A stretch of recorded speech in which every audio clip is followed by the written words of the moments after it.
তোমাকে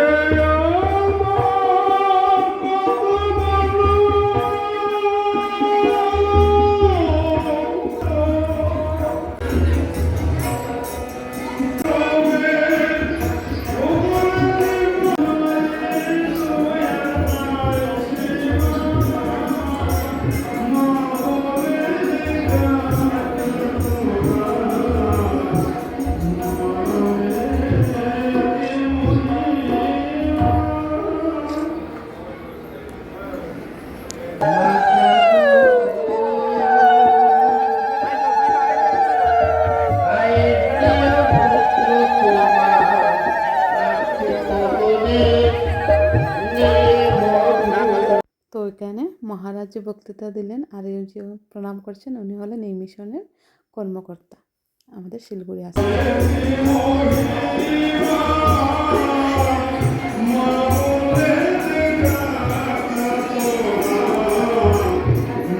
তো জগদ্ধাত্রী পুজো শেষ, মহারাজেরও বক্তৃতা শেষ। খুব ভালো লাগলো, মন দিয়ে শুনলাম। মার বিষয়ে, ঠাকুরের বিষয়ে, স্বামীজির বিষয়ে অনেক কথাই বললেন।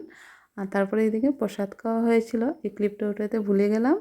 অনেক লোকজন ছিল, অনেক ভিড়ও ছিল, তাও ভিড়ের মধ্যে লাইন দিয়ে প্রসাদ খেতে মজাটাই আলাদা।